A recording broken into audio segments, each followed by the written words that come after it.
All right, now it's time to get into the retro review for this episode. ECW Hardcore TV, September 26, 1995. I was just a little boy, Tony. Ooh, early times. I was a little boy. You were a grown-ass man. No, not true, sorry. brother. I was still a little boy then. And I was not watching ECW at the time, so. I probably was. 2-year-old, 3-year-old Johnny probably watching ECW. Well, you had to. You were in the area. Of course. Well, before we get into that, Tony, let's take a look at what was going on in the wrestling world at the time with the Wrestling Observer newsletter. Yes, indeed, 1995 Observers here, Tony. Oh, wow. That's great. I don't even know what the fuck they're talking about. Well, this is a big one, Tony. In WCW and WWF news, we are talking about Lex Luger jumping ship. Oh, my. The Lex Luger jump became an even more intriguing situation this past week when word we received is that contrary to reports here and elsewhere and claims of WCW management, WWF is claiming that Luger has a valid contract with their organization through January 6th, 1996. Luger has claimed all along he was wrestling with Titan that's an era that I'm unfamiliar with, where WWF was referred to as just Titan. Titan Sports, yeah, of Titan course. Sports, yeah. He was wrestling with Titan for a past few months without a contract, and thus was free to make the jump at any point. Apparently, Luger, according to sources within WCW, is now claiming that Titan put whiteout on his original contract and filled in a new later date in order to make this claim, and that his contract had long since expired. Oh, which wow. is fucking crazy. Wow. The whiteout era, wow. That's incredible. No lawsuit has been filed by WWF in regard to the Luger jump at this point, but the situation is said to be in the hands of the lawyers. According to other sources, the word that Luger informed Vince McMahon he was going to WCW was said to be denied, with the report that McMahon found out about Luger joining WCW at the same time the rest of the country did while watching Monday Nitro on September 4th. According to WWF sources, Luger's window to give notice would have ended on October 6, 95, but that is because he had exercised his option to not have his contract renewed months before that date. As has been reported elsewhere, during the spring, he gave notice and wanted a guarantee money deal and or a guarantee of a specific spot in the pecking order. He wanted a little push ski. Wow. Even more strange about this deal is that in mid-August, McMahon and Luger had a meeting where Luger informed McMahon about the potential WCW deal, and McMahon gave him permission to negotiate. However, it is said that after the original negotiations fell through with Luger and WCW, over a large difference in money, Luger informed McMahon negotiation fell through, and he was put in a semi-prominent position. The claim is that after Luger and WCW reached their verbal deal on August 31st, Luger called McMahon the next day, but never told him about any negotiations or informed him of anything. Holy shit. Dude, that's totally an Eric Bischoff thing, right? Don't say the word, we'll get you on Nitro. Yeah, don't tell them shit. Don't tell them shit, but I don't know what actually comes of this. I don't know like whose side is actually true. I love the idea that WWF whiteouted his contract to put in a fucking lying date. That is fucking That insane. sounds about right. That sounds real. I believe that shit. Dude, that's crazy. I was thinking about like 95. I'm like, there's no way Luger was gone in 95, but he was. Yeah. And like, just, man. Sure. Wow. Incredible. Yeah, what a fucking crazy thing. I mean, that really, I wonder, like, obviously Nitro probably ends up doing well regardless. Like, it obviously picks up steam, but the Luger thing was a pretty big deal. Yeah, for him to just show up randomly, oh shit, what's going on here? This is a big... We reviewed that, right? Was that the Pastamania episode? That was Pastamania, brother. Holy shit. Oh my God. But Luger debuting on the debut episode of Nitro, like crazy. Yeah. That's like crazy pull for them. Well, WCW, other news here, Tony. They did fire Steve Austin on September 15th. Austin, 30 years old, was considered for years as perhaps the best young wrestler in the United States. Austin had been in the doghouse with WCW management over the past year over a reputation for not exactly keeping quiet with his discontent about how he was used. And for those involved in cost-cutting, seeing the $200,000 or so figure he was earning per year while not being involved in any significant programs as wasted money. Austin did not hang out with the right crowd. When the Hogan camp got into power, they dismissed Austin as a highly paid wrestler who was a good worker with no charisma, and in their view of wrestling, work rate meant next to nothing.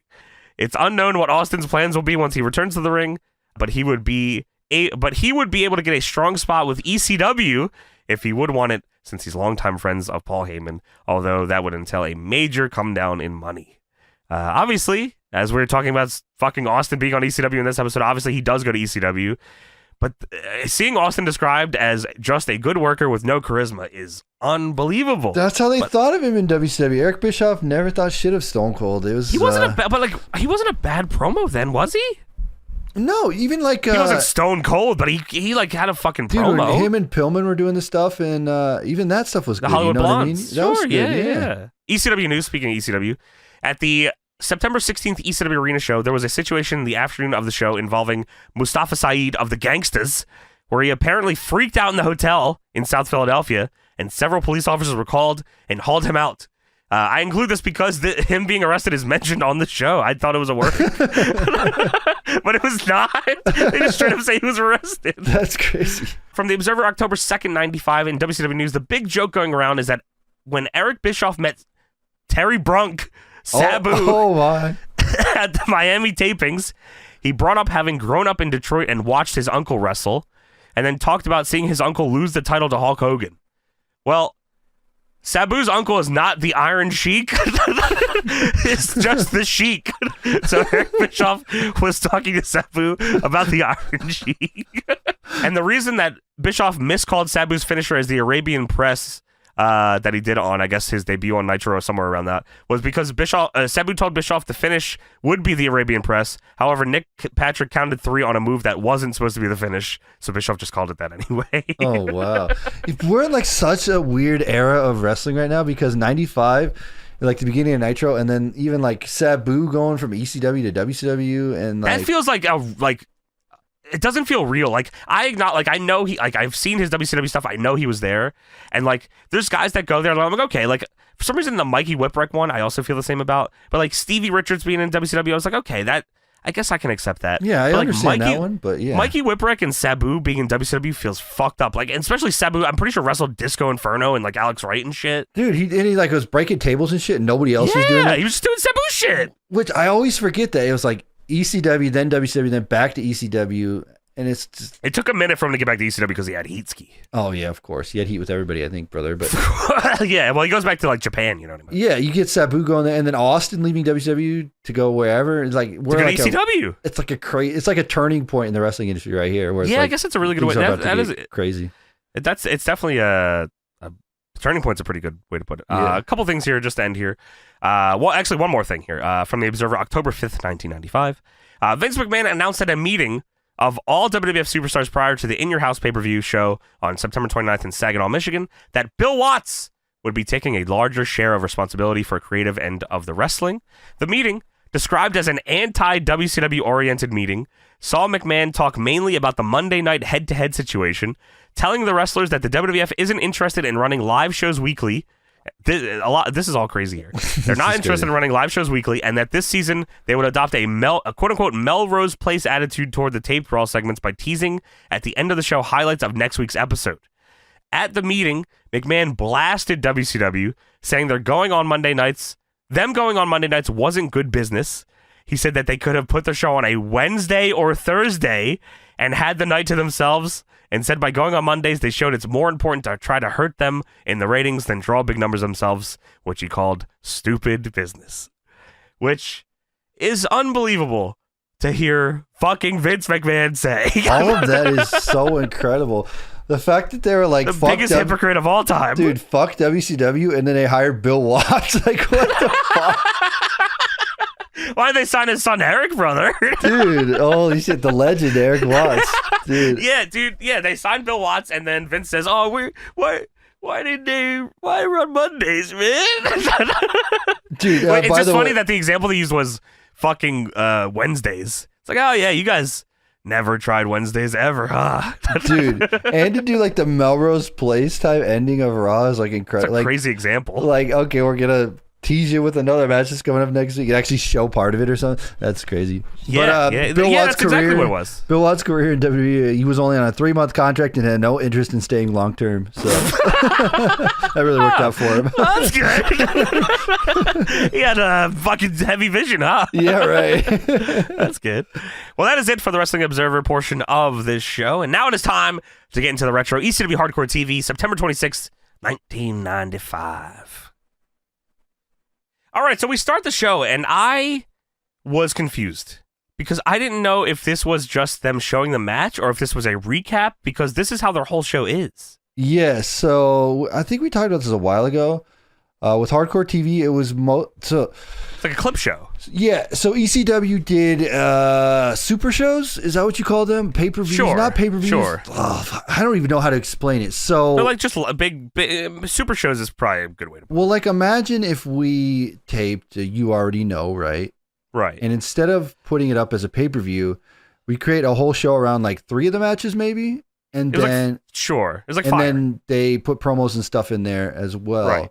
But it's not like so when you go to the pay-per-view, because it's or go to the show, Gangsters Paradise was the show. That's right. That's what here. this one is kind of revolving around. So if you go to that, you don't get a hardcore. It's not like a hardcore TV taping. It's just Right. like you're getting like a full card of matches. So it's like And they turn it into a TV show. and they turn it into a TV show. So that's how ECW was run in '95, which is actually kind of awesome. smart because I like actually like this a lot. because then you can get if a match is not so great, you can cut parts of it. and you Hell can yeah, just dude. show Every the good match parts. looks awesome because they fucking trim everything. Yeah, and so yeah, we're getting clips from Gangsters Paradise throughout this entire show here, which is pretty This cool. is a crazy, crazy way to open the show because this is a big match here.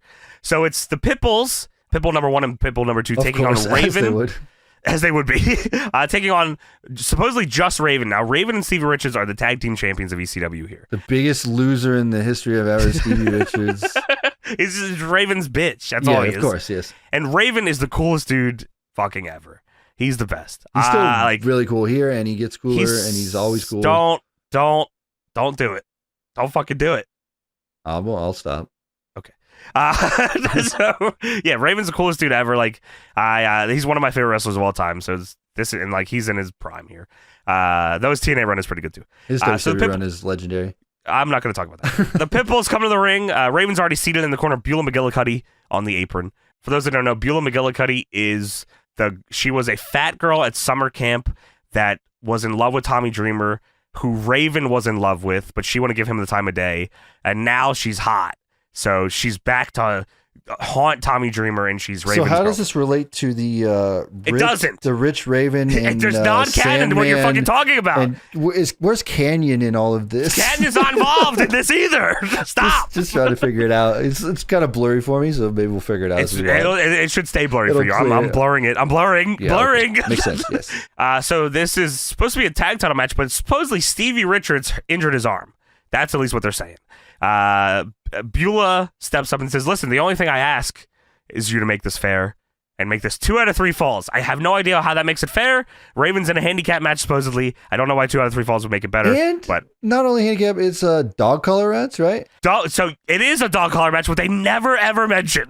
No, they don't. And also, I think Joey Styles says, bullshit. I don't think Richards is hurt. I didn't see a cast on him or anything. I don't think his arm's hurt. No, Joey Styles says, Stevie's probably cowering in the ladies' room. So that's so Raven is set to defend the tag titles here on his own. Pitbull number 1 attacks Stevie in the back and drags him to the ring. Stevie is busted open. He wears the dog collar, goes to the back, and then puts it around Stevie Richards' neck. I'm Drags him out. And then drags him out. Yeah. And that's how it goes.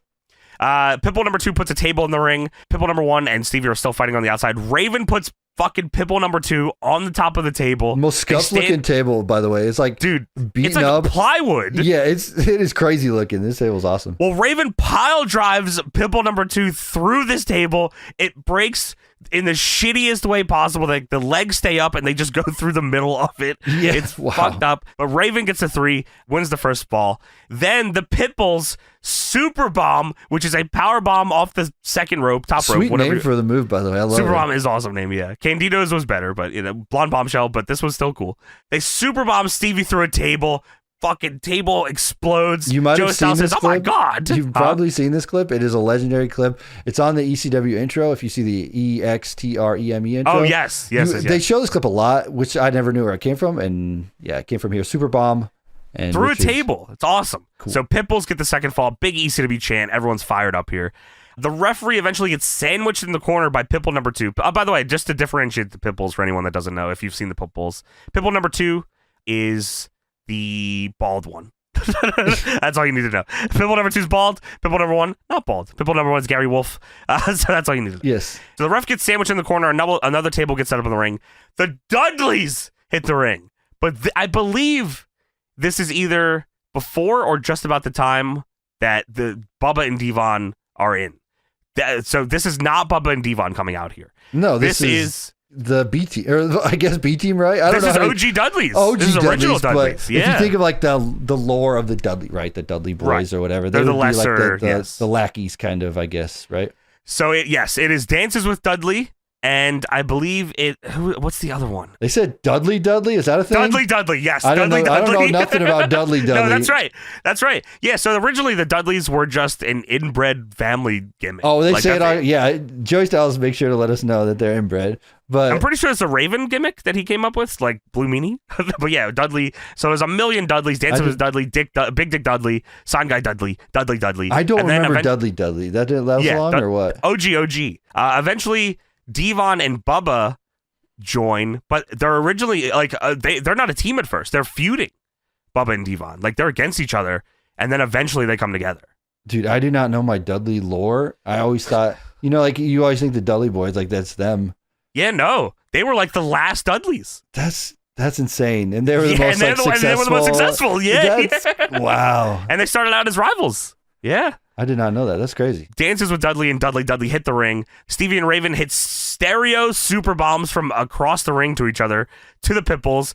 Pitbulls no sell Road Warrior style. Get up, crowds fucking popping. They start fucking everyone up. Stereo double DDTs. Dude, I wrote that down. So I wrote stereo double DDTs. Yeah, to the Dudleys and Raven and Stevie from all of them. They super bombed Dudley.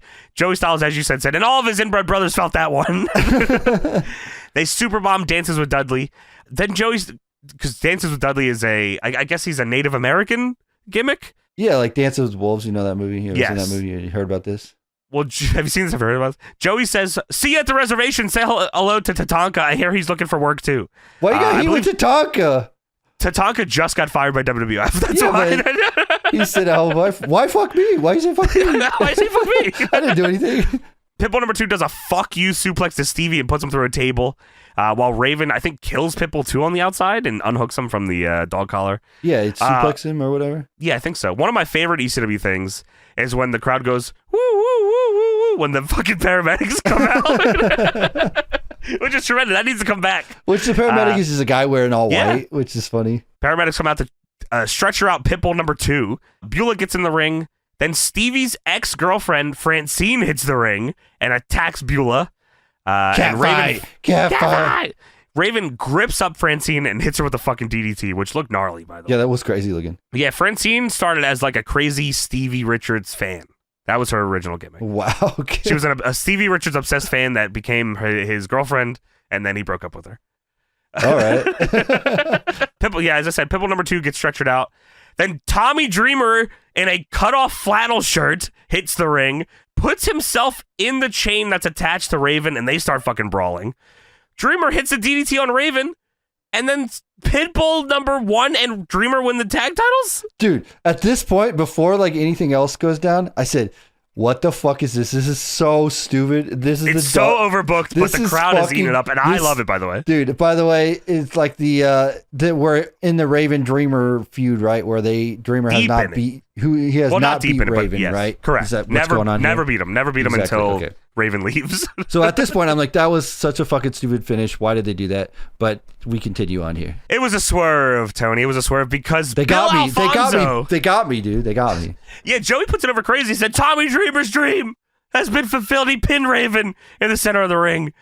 But Bill Alfonso, the commissioner from the Pennsylvania State Athletic Commission, comes out. I don't know how he has say over this company, but he does. Dude, I think that's pretty cool. Like, I actually liked him being the commissioner of the Athletic Commission because, like, they're just a pain in the ass. By default, you hate the Athletic Commission. They're a pain in the ass to pro wrestling, They fucking are! So for him to be the commissioner of that, and then there's still, like, owners of the company, so, like, he has say over what goes on there. It's kind of cool. Yeah, it is fucking cool. So Bill Alfonso comes down and says, I let a match take place 2 out of 3 falls, and that wasn't the contract, Daddy.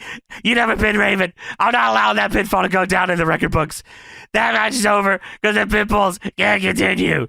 So he's retconning the Dreamer win. This did not count. Alfonso gives the tag titles back to Raven and Stevie.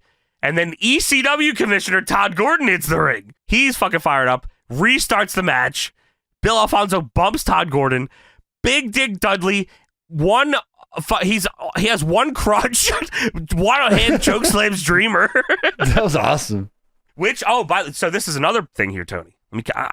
You're learning a lot about ECW here tonight, too. Dude, I thought I knew, but I'm not in the 95 trenches of ECW. Yes. You know what I mean? So, 911, super over. Super not bass the guy, police. cool guy. 911 huge is guy. yes, super fucking over at ECW, and his thing obviously was the chokeslam. He came in, he was fucking Paul Heyman's fucking just guy. He would just chokeslam at it. He'd come out, chokeslam. Crowd would chant 911. He'd come out and chokeslam. He chokeslammed Santa Claus one time. It was That awesome. is awesome. Yeah. Bill Alfonso from the State Athletic Commission banned the chokeslam. No chokeslams allowed in ECW. So Big Dick Dudley chokeslams Dreamer. And Bill Alfonso gets on the mic and says, I'm allowed a chokeslam tonight, Daddy. Which immediately sets off the crowd. The crowd starts chanting 911 because Bill Alfonso just fucking wrote his death sentence. He allowed the chokeslam. 911 comes out, and Bill Alfonso says, you're not going to chokeslam me. 911 chokeslams him. Kills him. Chokeslams him to hell. Shirtless Tommy Dreamer is hugging 911. This finish to this match is nuts. Dude, this is fucking I've crazy. never even thought of a move like this. This has let to alone be seen it ever. This has to be completely unsafe. Someone had to get hurt here. Dude, we need to pass this on to Violence Forever and let them do that. Dude, Jake something in Speedball need to do this. Dude, all the boys. I don't think I could even think of I'm anticipating what this move is because we're hyping it up, but I couldn't even dream this move up. And it is so cool. It's fucked up. They double load up Stevie Richards and Raven onto Pitbull number 2, who is standing on the second rope. So I think it's Raven is in the powerbomb. Then they load Stevie up behind him. So double loaded up powerbomb. Like if you're playing chicken in the pool, where you get on his shoulders. He does not get on his shoulders though. He's just behind him. Yeah, exactly. So double super bomb, and Stevie eats complete fucking shit and dies, and the Pitbulls win the tag titles. Everyone loses their shit.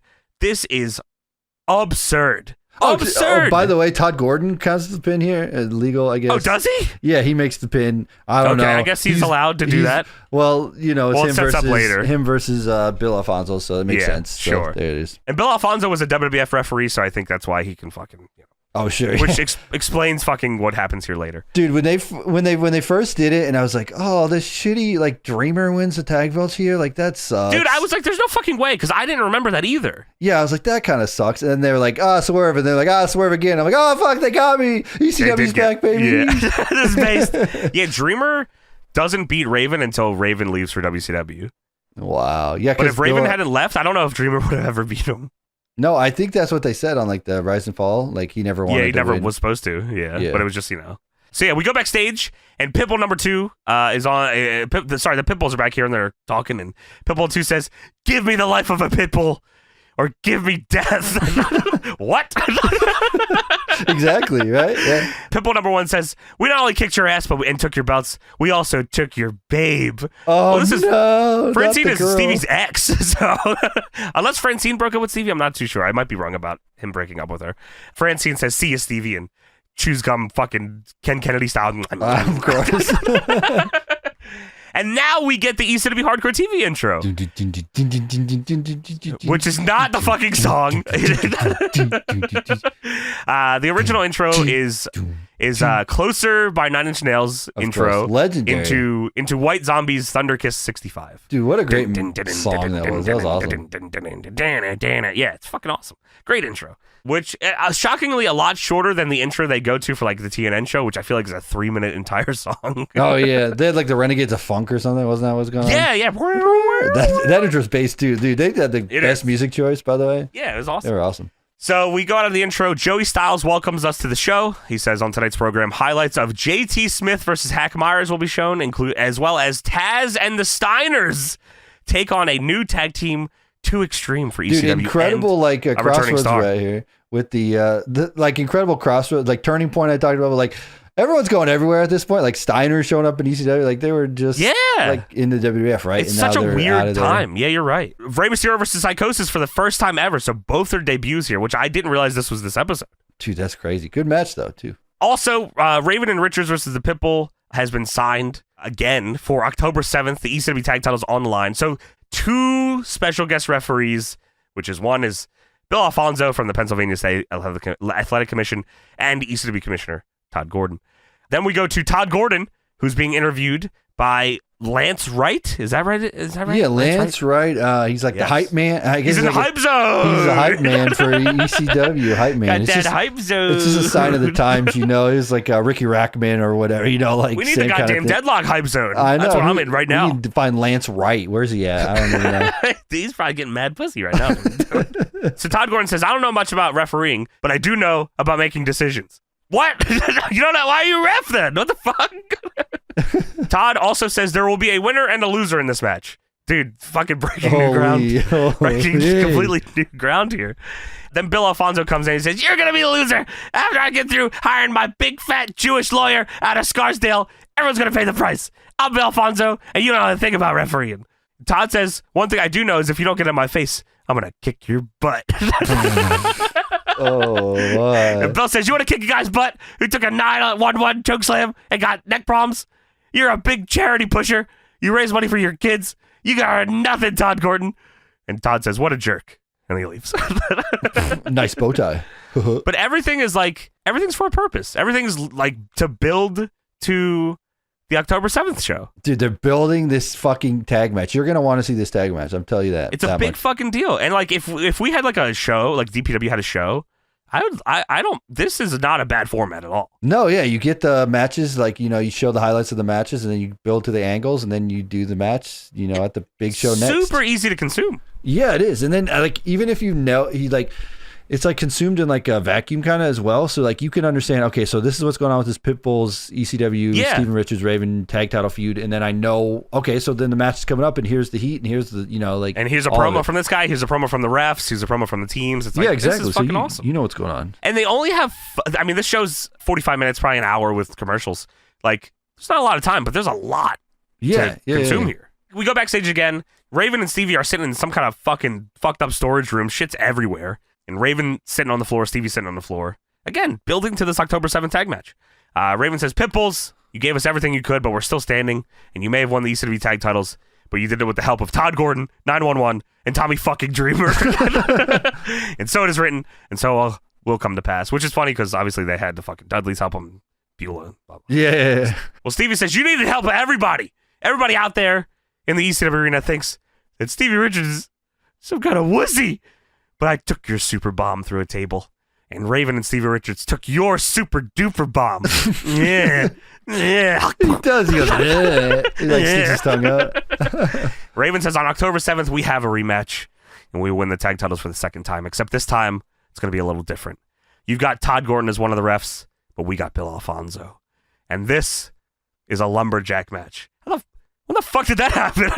Dude, who made that rule? Oh, because they got the state Bill athletic, Alfonso? Yeah, the athletic commission made it happen. Okay. But he said there's only two lumberjacks, 911 and Big Dick Dudley. What a fucking tremendous name. You gotta imagine the boys dying laughing. Yeah, of course. Going up with Big Dick Dudley. He's Dick the Cock Johnson, same thing. Yeah, he's just Big Dick Dudley forever. I don't think he ever had any other name. Oh, he wrestled, sorry. All right. He had two other names, Johnny. He had Alexander the Great, which is fine. Big Dick Dudley, and the Tennessee Fist Machine. Hey. So yeah, Big Dick Dudley, as Raven says. And if you think that concerns me, you're sadly mistaken. Raven says there will be no sanctuary, there will be no haven, and I personally will powerbomb both Pitbulls through a table myself. Quote the Raven, nevermore. So the match is getting crazier now. We got two refs and two lumberjacks and Big Dick Dudley, 911, and the tag titles are on the line. So you got to buy a ticket. Spoilers, Raven and Stevie do win the titles back. And then they also, on the same show, the main event of that show, lose the titles to the Public Enemy in a three-way against the Public Enemy, the Gangsters, and Stevie and Raven. What in the hell is going on? Which is, they probably show that like 3 weeks after they show this. Yeah, probably. Wow, that's crazy. Yeah. So we go backstage again to Joey Styles, and Joey Styles says, JT Smith is now under the tutelage of Big Val Puccio, who is indeed an Italian-American. But JT Smith, Joey says, who is a decent enough guy, really believes he's an honorary Italian. But he's had some bad luck as of late. So JT Smith's gimmick is that he just fucks everything up. He fucks everything up. Dude, great gimmick. Love this guy, this match. Dude, crazy what a match. gimmick. Dude, especially at this time in ECW, like this worked so good. Because they believed it. And then we get in the match, he just does it perfectly. I love this guy. It's awesome. So we go to the ring for JT Smith versus Hack Myers. Dude, Hack Myers, know nothing about him. What a crazy looking dude. He's a fucking dude. He's bald with long, but like not. I don't know how to explain it. He is insane looking. They don't make people like this anymore. These 95. No, dude, ECW you gotta people. you have to live in cigarette smoke to look like this guy. Dude, if you would have just gone if you stayed in going to ECW, XPW, all these, you would have ended up like him. 100%. That would have been your life. That's great. So JT Smith's on the mic here. He says, all paisanos here in Philadelphia, when I kick this chicken shit's ass, you yell Shah for me. Now I have to explain this to you, Tony. Okay. Hack Myers was the Shah of ECW because the crowd would yell Shah at him anytime he did something, because every time Hack Myers did a move, he would go Shah. So the crowd started making fun of him for this, and it became something that endeared them to him, and he became the Shah of ECW. Yes. So it's like a mankind, like when he does punch, but he would go Shah. It was Shah. Yeah, exactly. So he became the Shah of ECW, and it got over because of it. Obviously, he didn't get crazy, but he's like, it was one of those, like the crowd was into it, so they booked him in. Dude, the fact that you know the lore of Hack Myers. This is my life, Tony. Dude. That is deep in the trend. Even the hardcore ECW fans, I don't know. Yeah. That's crazy. I was 3. I was 3 years old, Tony. JT Smith and Hack Myers, they're both going back and forth. The crowd's going Shah every time Hack Myers gets on offense. But when JT Smith gets on offense, doing punches and chops in the corner, the crowd yells shit every single time. Good gimmick. So JT Smith slips trying to climb to the top rope because he has bad luck. The crowd all laugh at him. They chant, "You fucked up," because they think he really fucked up. Dude, you know what I thought of when I thought of this? I thought of Lucky Ali, slipping. Because Lucky would do that too, where he would go to the top rope and the taunt. He loved doing that shit. He'd go to the taunt and he'd slip. He loved doing that. JT Smith went up there. They said, "You fucked up," which is perfect because ECW fans love chanting "You fucked up." And Lucky Ali's also an honorary Italian. Yes. So this is crazy. You're right. So JT Smith pokes Hack Myers in the eyes, and the crowd chants, "We want blood," I think? Yeah, I think so. Okay. JT Smith goes for a tope, Hack moves. JT hits the concrete. The crowd chants, "You fucked up." JT Smith's gimmick is "You fucked up." That's his gimmick. But it's fucking awesome. Yeah, it's great. I think the reason it works is because it's he sells it super serious. Oh shit, yes, I did exactly. fuck. Not like comedy. Fuck, it's damn, I didn't mean to do that. And it works. They fight into the crowd. This is crazy for this fucking match. I don't know why they did this. This is nuts. JT Smith goes for a pile driver on the bleachers. And these bleachers, I've sat on these bleachers. They're just fucking metal. These things if you suck. think of soccer field bleachers or whatever outside. The shittiest baseball bleachers of all time. Of. Yes. Hack Myers backdrops him on the bleachers and he dies. It is brutal, man. Fucked up. For this kind of match, disgusting. It is crazy. Yes, so we fight back to the ring. Hack Shah. Yeah, it's just punches crazy. Crazy back body drop from Hack to JT Smith. JT Smith almost dies in the ropes ragdoll style. This is unbelievable here. This might be my favorite ending to a match of all time. Dude, I don't know if it gets better. This. I didn't know what I expect from JT Smith versus Hack Myers because who the fuck are these guys? I don't know anything about it. And then, I knew JT Smith was an FBI guy, he was an Italian. Sure, and then I was like, oh, I love this. This is probably one of my favorite matches on this whole show. Holy shit, this is awesome. So JT Smith, he's getting cocky, climbs to the second rope, and he's taunting, and he's setting up to go to the top rope. He's going to do a fucking moonsault. Goes to the top rope. He slips off the top rope, falls to the outside through a table. Through the timekeeper's table ringside. He breaks the table, falls on the floor, and he's selling. And 5 seconds later, they ring the bell. He lost by count out. Oh, that was so good. Dude, oh my God, I love this shit. This is awesome. And fucking wrestling needs shit like this, man. Like a guy like this fucking kind of gimmick is fucking so good.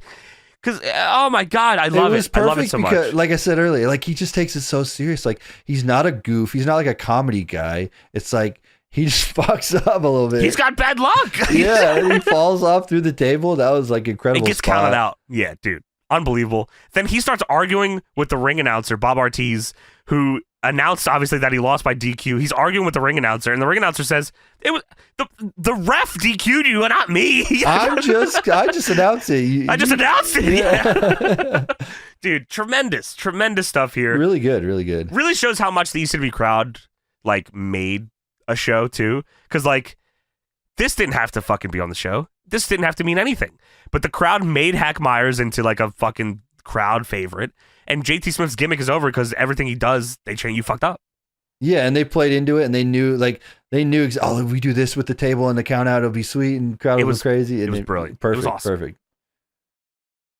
Then we go backstage. Too Cold Scorpio, the Extreme TV champion, is back here. And Too Cold Scorpio says once, twice, 3 times a champion. Taz, you want it, but I got it. And the bottom line is, yo ass is grass, and I'm going to smoke you. Oh, shit. Yeah, that was cool. Good promo. I love Too Cold Scorpio. I think Too Cold Scorpio, I think he gets the respect now, but yeah. I don't know if he gets as much as he should. I think Too Cold Scorpio broke a lot of fucking ground. I think he was fucking incredible high flyer. I think the moonsault leg drop is one of the craziest fucking things I've ever seen in my life. Dude, they fucked him over with Flash Funk too and gave him that stupid gimmick. I mean, God, yeah, I mean... But I mean, he's so good, you know, like... He is so good, and he was still wrestling like Scorpio, so it was fine, but like that obviously had a ceiling. And like, then they teamed with Terry Funk and called him Scorpio when he was already Flash Funk. I don't understand how they fucked that up. Oh yeah, I forgot about that. But Scorpio is, I think a lot of Scorpio. He still wrestles. So shout out to Too Cold Scorpio. And supposedly he has a huge cock for him. Just one of the many things I learned. Good for him. Right. Joey Styles. We're backstage with Joey Styles, and he says, earlier I interviewed the ECW champion, Too Cold Scorpio, TV champion, Too Cold Scorpio, and he introduced a team that he says is too extreme for ECW, the Eliminators, Saturn and Cronus. So they just are coming in here. The Eliminators are here to take out Taz for Scorpio, and they said they'll take him out, and he could pay the bounty to their manager, returning to ECW, and I wish James was here for this, the sexiest man on earth, Jason Knight. Oh, my. I did. Okay, this is something I didn't know, Tony. I didn't know Jason was here this early on. I thought he was a much later thing. No, and he's still doing like Joey Styles still doing the itching thing. He's like, I'm itching. Yeah, he hates Jason, yeah. So Jason said he would take Scorpio's spot in the 6-man match that they're supposed to have on the show. But Taz wants Scorpio and challenged Scorpio and the Eliminators. So Taz was ready for a 4-on-1, but then the Steiners come out and they got his back. So we go to the ring. It's Taz and the Steiner brothers versus Taz and the Steiner brothers versus the Eliminators and Jason Knight. Too Cold Scorpio is in gear, fighting everybody, but not in the match. Yeah, I guess I don't know, ECW rules, whatever. Yeah, sure, fair enough. I mean, they do bump the ref and distract for shit, so I see what you're saying. Scorpio starts the match by cheap-shotting Taz from behind. Taz has a fucking fucked up neck, by the way, which he injured because of Scorpio. Scorpio and Candido did like a spike pile driver to Taz and fucked up his neck. The Steiners hit a crazy pair of back body drops to the Eliminators. Steiner lined them both out to the floor. Dude, this is crazy here. Scott Steiner loads up Jason for just a suplex, just a fucking like exploder. Regular suplex, yep. Just a T-bone exploder, whatever. Loads him up. For some reason, Scott Steiner gives Jason the gnarliest fucking wedgie and shows his like full ass. Dude, and then suplexes him. That's like an atomic wedgie, bro. That's the wedgie plex. That's what Joey keeps saying. That's the wedgie plex. Just fucking so insane. Wedgies the shit out of, probably shit all over his fucking underwear. That's fucking crazy. Yeah, it's so far up his butt. Wow. Eventually, Taz is just mounted punches, beating the shit out of Jason in the ring, busts him open. He is fucking leaking blood here. And then the referee checks on Taz because Taz is selling his neck. He's hurt. Then Taz throws the referee into the buckle and bumps him. Yeah. Then he goes back to beating up Jason, which leads to Scorpio getting back in the ring and kicking Taz in the back of the neck, knocks him out. Scorpio puts Jason on top of Taz, and Jason, the world's sexiest man, the sexiest man on earth, pins Taz in the middle of the ring. And gets the fucking win. And Joey Styles says, this has to be the most degrading moment in the history of the career of Taz.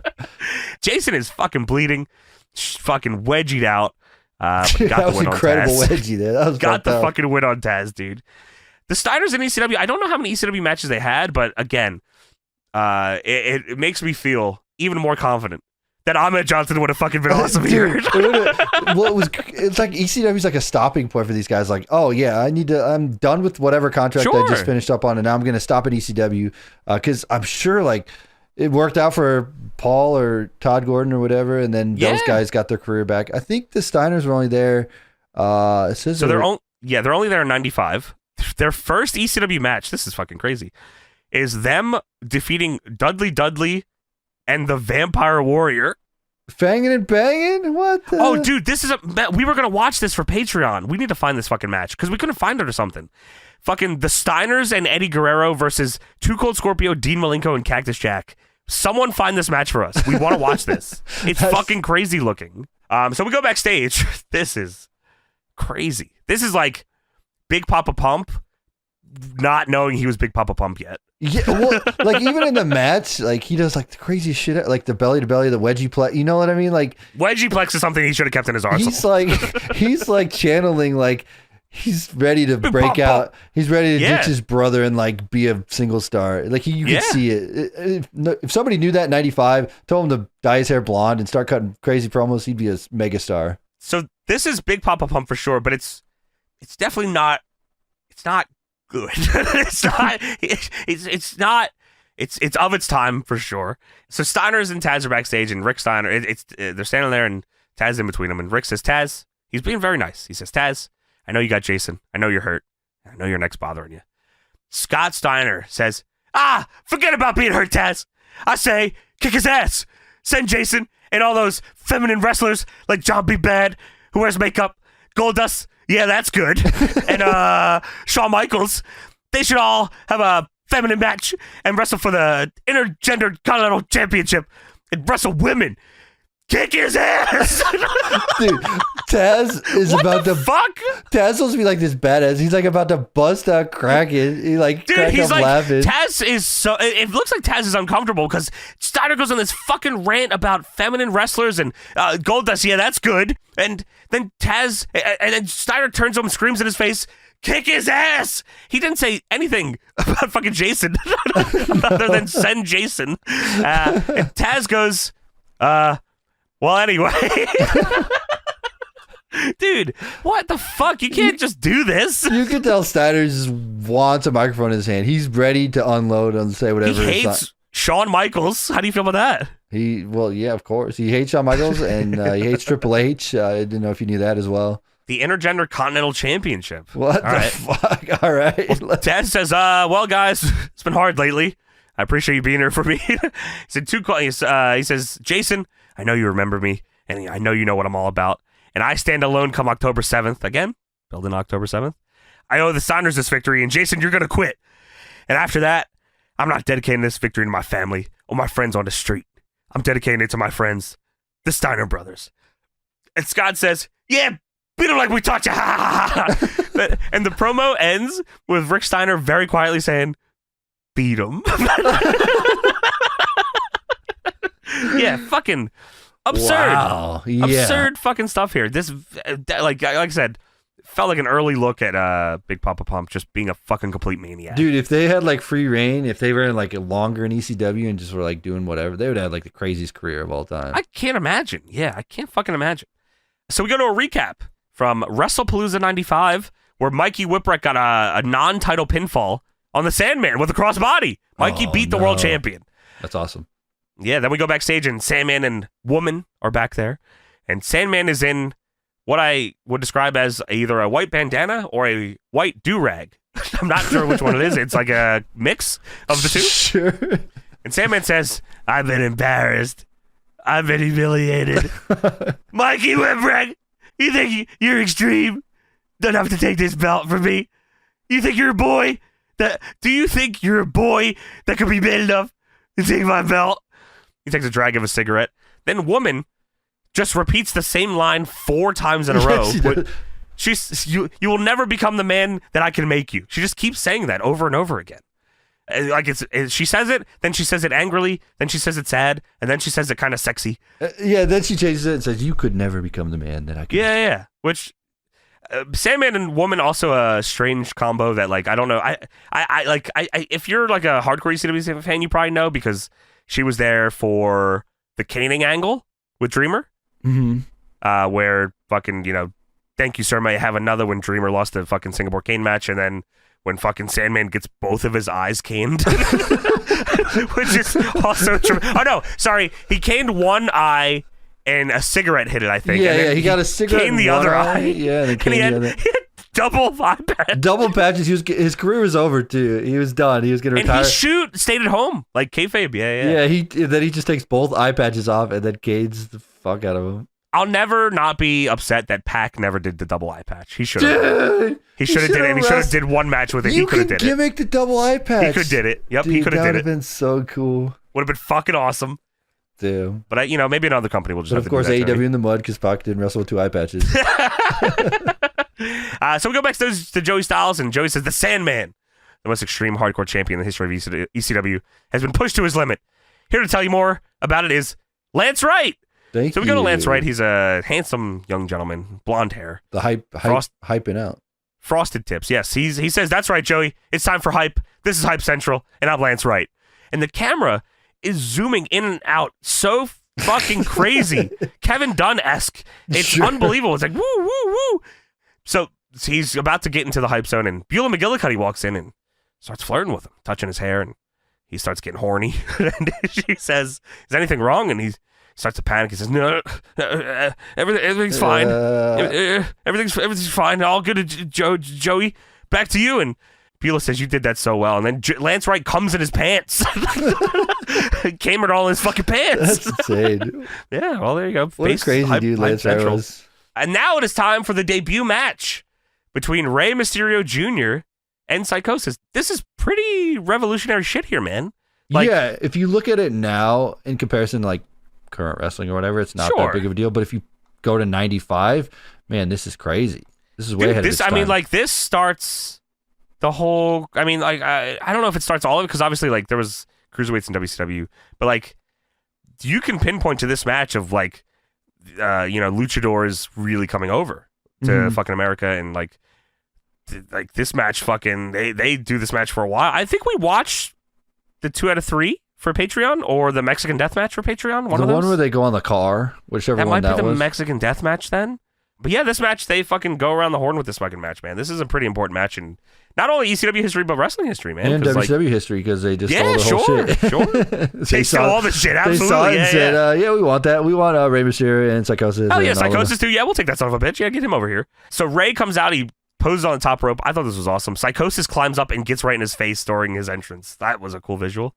Something also that I thought was pretty cool is Joey Styles describes both gear colors of the guys, like, so you can keep track of like who is who. Yeah. Assuming everyone's not familiar, and like that's fucking awesome. I kind of wish that's something that wrestling would do more, because like boxing does it, MMA does it. Obviously, a lot of sports, a team by their colors.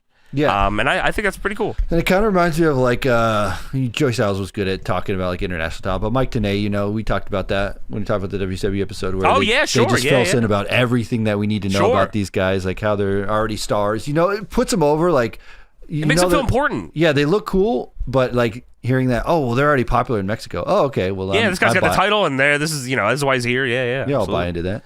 Yeah, fuck yeah, and Psychosis, his hair is fucking crazy here. It's craziest so hair of all huge. Time. As what's his name would always say, looks like Peg Bundy from Married with Children. Who said? Would Bobby Heenan say that? No, Zabisco would always call him Peg Bundy from Married with Children. Yeah, that's a good way to put him over. I'm glad that he did that. Yeah, that's great. Good stuff. He loved it. So we're going back and forth here with arm drags. Psychosis gets Rey in a hammerlock at one point. Rey tries to run around to get it, and he leaps into the air and face plants in the hammerlock. I don't know why he did that. I don't know. He was trying to get. I guess it was like he was trying to get out of it, and then he countered. Got pushed to the mat. I'll take it. Yeah, crazy bump though. Rey rolls through with a snapmare. Psychosis rushes Rey. Rey kicks out Psychosis' leg kind of for the hammer bump where you go through the middle to hit the floor. But Psychosis bounces off the ropes and recovers, which is awesome. Rey wheelbarrows Psychosis into an arm drag. Psychosis rolls to the floor. And you know what? I thought this was cool that Joey said this. Like, he was like, these guys are doing things I've never seen before, and you got to excuse me. I'm not sure of the names of some of this stuff. It's my first time seeing these two guys, and I'll ask them what these moves are after the match. And I was like, that feels like legit. Yeah, it feels organic. Because, of course, them coming into ECW at this time, they've never seen, literally, legit, probably have never seen half of these moves. And they're like, no. Well, I'm just making it up. And even like, at some point, he's like, yeah, well, I think that's this, and I don't know. We'll call it that. Yeah, like instead of just going, oh, like he's like, trying to give something there. Yeah, I thought that was fucking awesome. Yeah, that was good. Psychosis loads up Rey Dominator style, runs across the ring, and smashes Rey into the corner. Presses Rey into the air, gorilla press style, launches him throat first into the top rope. That was gnarly. He hits running ball sack into Rey while standing in the corner. How the fuck else do you describe it? Yeah, that's it. Running balls. Running balls. I don't know how to describe it. Rey hits the West Coast pop for 2, which gets a big pop from the crowd. Psychosis goes for a suicide dive, and Rey fucking hits him in the head with a chair. Dude, it was awesome. Was awesome. That was great. Oh, he killed him with it. It was fucking sick. Psychosis hits like a whisper in the wind to Rey, who was laying on the mat for 2, which fucking cool. Yeah, this was where he was like, I think that's a twisting, but I don't know. I'll just say it's a twisting something here. Which again, like it didn't sound like he was stupid, which is he did it really well. No, he was like, I don't know. I've seen lots of wrestling, but I've never seen shit like this before. Which puts it over more because it's like, oh shit, these guys are doing stuff that even Joey Styles, who's like a smart guy, doesn't know. Makes it just seem crazier. Rey does Tiger Feint, 619, except he doesn't hit it, and then hits that springboard plancha into the second row. Rey runs up to the top with Psychosis on the top. Rey runs up there, Rana's him off, crunches him, and gets the fucking win. Rey beats Psychosis, and Joey puts it over to you. He said, this new ECW feud, I feel, has only just begun. Fucking fun match, man. I mean, like you said, Tony, like it's not as... like compared to today, like it's not as crazy, but like it's still fucking really fucking solid, man. Really solid. Yeah, it's really good. And then this is like the introduction to like the Extreme Lucha Libres where he uses the chair for a little bit and they go in the crowd and stuff like that. So it was like a nice little change of like it was awesome. Yeah, it was just a great match. Like you said, it changes the fucking game. Yeah. Yeah. So we go backstage again. Joey Styles says, "Oh, Dios mío. What a victory for Mysterio." And then someone off screen hands Joey a headset and Joey puts it on. He says, "We got a problem in the locker room involving the Public Enemy, Too Cold Scorpio, and New Jack." So I love how they did this. So they go back to the locker room, and it shows New Jack, and New Jack immediately says, "Hold on, man. Get that damn camera out of my face." And New Jack punches the camera, and it scrambles it. Yeah, scrambles it. It says, "Please hold on." Then we go back to Joey. And Joey says, "We got a camera down. We got a fan cam. Go to the fan cam in the locker room." Then we go to the fan cam in the locker room, which is just another camera that says fan cam. Yeah, right. It's got the overlay of the camera. It says fan cam. And Public Enemy are screaming. They're yelling at New Jack. And they immediately bump the fan cam. And that camera goes out. So we go back to Joey. Joey says, "We got no cameras." And then he says, "Oh, well, got one? Charlie, grab your camera. We're going right to the locker room." I love this. It just felt so chaotic. Yeah, that was the best part was he's like, "All right, we'll just take this camera and find out what's going on." Shit. Yeah. Yeah, we got to fucking see what's going on here. So Joey and the other camera go to the locker room. Rocco Rock, Johnny Grunge, and New Jack are all arguing. Mustafa Saeed is not here because he's in jail. People are all trying to break it up, and Public Enemy says, anytime you want it. They eventually break them up, and obviously that's building to a match with the Public Enemy and the Gangsters, which October 7th. There you go. Buy your tickets now. October 7th. I'm assuming they probably advertised that on the next episode, actually. Yeah, probably. But yeah, fucking they're screaming at each other. It doesn't come to blows, but they come close. Breaks it up. Then the camera pans to Joey, who is flipping out. He says, "I don't know what's going on. We got a fight going on." Then he very slowly looks behind him, and the camera pans up. And Joey says, "What? You're Steve Austin." Steve Austin is standing there. Yellow bandana. Yellow shirt with STEVEAMANIA written all over it. And I also think he's wearing red, like, Hogan tights. Oh, is he? Yeah, like maybe, in the belt. Yeah, like, I think he's full gimmick. Wow. Yeah, it's STEVEAMANIA and a Sharpie, by the way, which is really good. STEVEAMANIA and Sharpie, yeah. So Austin does a full Hogan promo, which this is like my world's colliding here. This is unbelievable right now. Dude, by the way, I don't know if it's an actual like bandana or if it's like a t-shirt sleeve, because I swear there was like a tag on it that looked like it was like part of a t-shirt. Really? I'm not sure if he cut like part of his shirt and put it on his head. That'd be funny. Which is funny because it's like, oh shit, he's just pretending to be Hogan, but yeah. So Austin says, you know that just even thinking this is fucking crazy. You know what? Oh yeah. You know that's where you're wrong, Mean Joey, because Steve Austin doesn't have what it takes to get it done in the ECW, brother. I was never allowed to reach past mid-card status in the WCW, brother. So you know what, dude? I looked at the greatest heavyweight champion of all time, brother, and I knew that I had to say my prayers. I had to take my vitamins, brother. I had to start training again, dude. I had to get my mind right to do what it takes to get it done in the ECW, dude. I thought he said the ECW every time. The ECW, dude. Now, let me tell you something. Then Rocco Rock, who I don't know if he didn't know this was like going on the show or something, just walks back into frame and he goes, STEVEAMANIA. Oh, brother, I'm a STEVEAMANIAC too. And then fucking Austin turns around and does the Hogan point and finger wave to him. And then he turns back to Joey. He says, let me tell you something, dude. The Stevester's here. STEVEAMANIA's gonna run wild on the ECW, brother. STEVEAMANIA, I'm taking the vitamins and I'm saying my prayers. And then he rips off the bandana. Oh, no. And he rips the shirt off. Oh, no. He throws it down. He stares at the camera and he says, I'm not going to do this shit anywhere, not even in the ECW, because there's no way this lame shit is going to get the job done anywhere. And he turns around, he walks away, and the last thing you see is Joey Styles saying, oh my God. And the show ends. What a tremendous show, by the way. Great fucking show. This, like, I've watched a decent amount of ECW Hardcore TV. This might be like one of the best episodes they've done. Yeah. There's so much on it. It really was. And for them to just like do a card of matches and then put it together to make a show out of it, like this was. And it all made sense.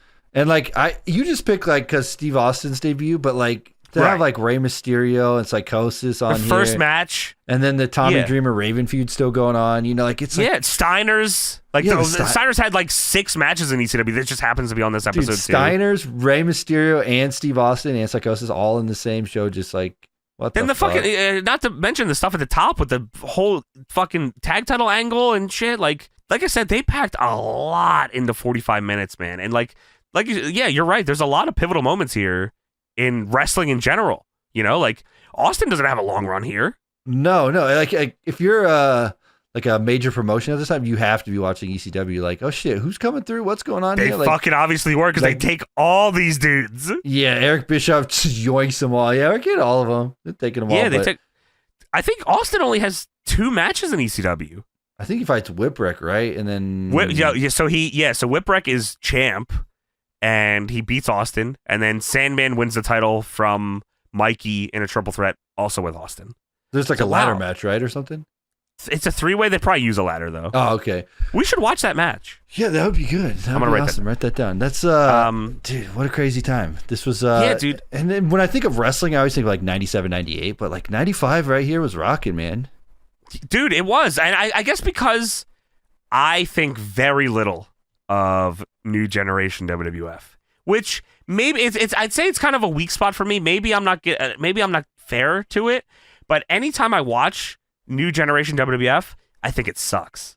This is so different. You know what I mean? This is definitely way different than new generation. Yeah. And this is like way more up my wheelhouse. And you know it's Philly, so but like fucking like this is wrestling to me.